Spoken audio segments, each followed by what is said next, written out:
Myra here and welcome back to my channel. For today's video, gagawa na naman tayo ng another look from the Mars palette of Beauty Glazed. As you can see, I already started doing my makeup. I have my base on, brows, and contour.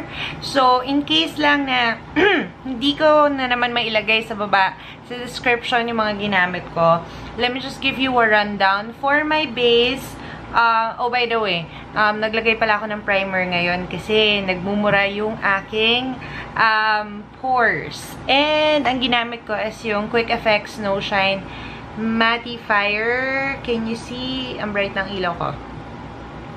Okay. And then, for my base, I use Color Stay 24R Wear in the shade 150 Buff. Ayan siya.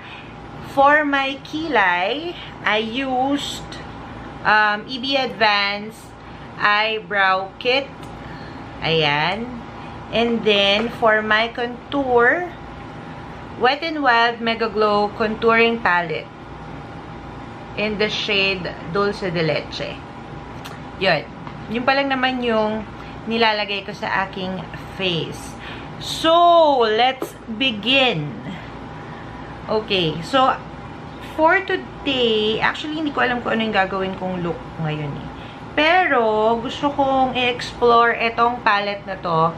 But I want to stay clear of the reds. Gusto kong i-explore yung iba pang mga shades dito. Gawin silang main color ng aking lids. So, I'm thinking I will be using this for my mobile lid. I'm going to use my Focalor Concealer as my primer for my eyelids. Ayan.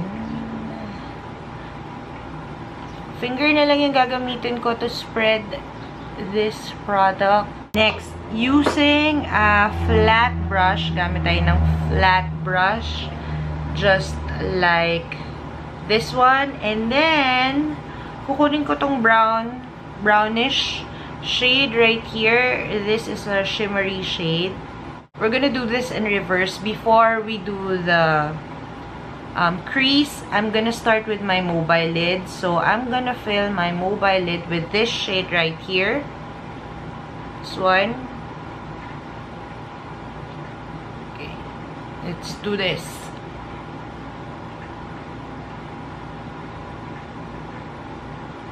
So, we are going to go a bit dark for today.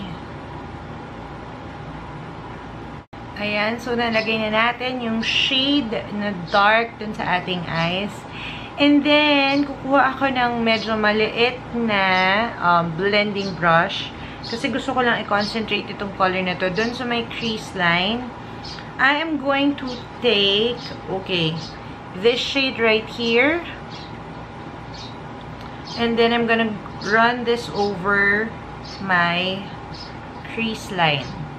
So, parang sumisilip lang ng konti yung orange na, or reddish na color dun sa taas. Okay, so, tap off the excess, and then,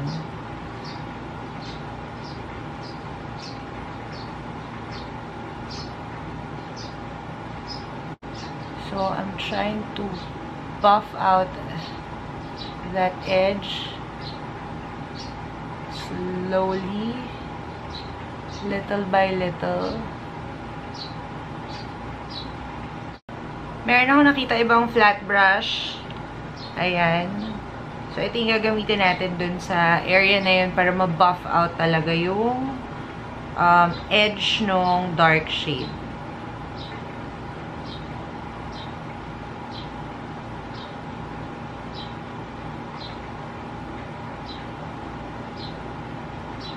So, ang ina-achieve natin dito, ma-buff out yung edge na yon and ma-blend siya dun sa orange shade. Nakikita ko pa yung edge nung brown na shade and I don't like that.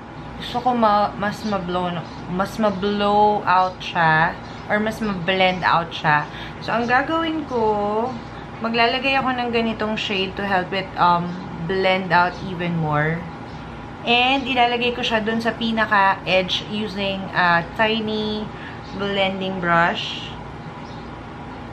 Okay, dun lang sa pinaka-edge para matulungan yung brown na mag-blend out dun sa much lighter na shade.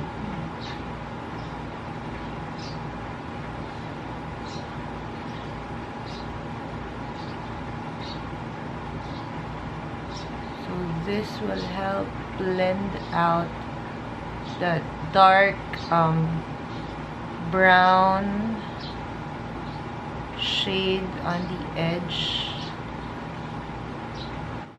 And then I'm gonna run over with a blending brush. Walang product to, guys. Para lang ma-help na ma-blend out yung color na yun.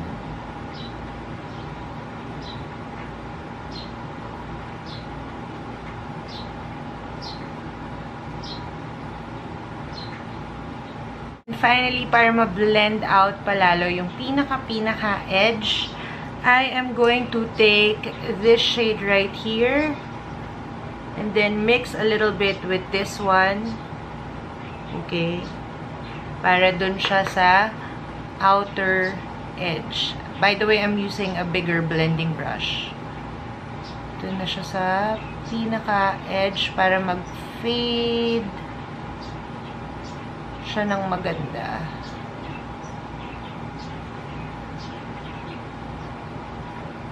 Gusto ko ng brown something sa under dito. So, I went back to the Saturn palette kasi walang brown dito sa Mars.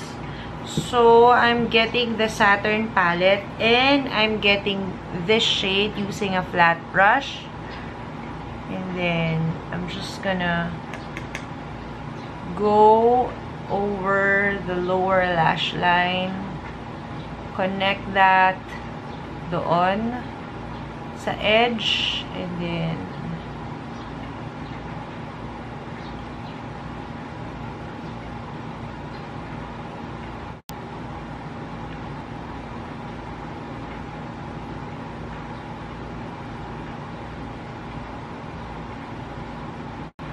okay, so nag-drawing lang ako ng liner dito sa aking lash line. And then, I smudged it with a pencil brush. Just like so.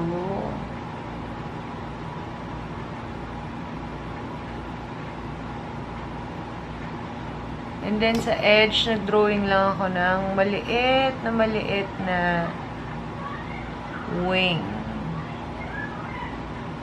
And then, I also smudge that in.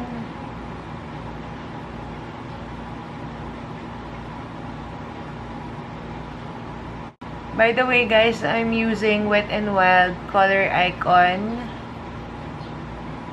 na black na liner. Baby's Got Black. Yung pangalan niya.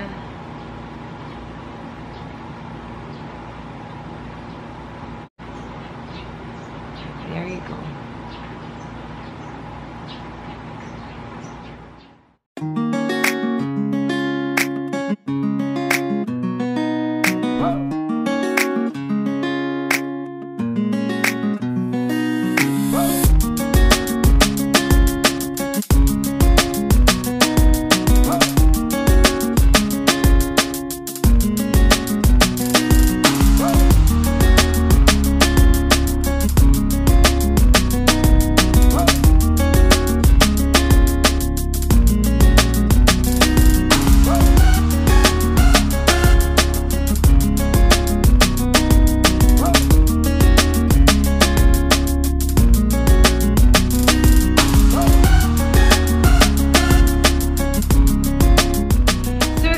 Final look, guys. Sorry, hindi ko napakita sa inyo yung iba pang mga steps kasi na-lowbat yung aking camera. Anyway, ang ginawa ko lang naman, nag-contour ako ng nose, Naglagay ako ng blush and then falsies and lipstick. Ang lipstick na ginamit ko is Ever Bilena Matte Nudes in the shade Bellissima.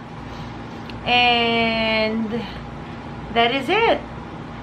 So, medyo dark and sultry yung look na nagawa natin for today. Medyo may pagka-strong ang kanyang look. But if you like this video and this tutorial, don't forget to give this a thumbs up. And if you haven't subscribed yet to my channel, do consider being part of my family by subscribing to my channel. You can also follow me on my other social media accounts. I am Myra Paneda on Facebook, Twitter, and Instagram. So that is it for today's video, guys. Thank you so much for watching, and I hope to see you again on my next video. Bye!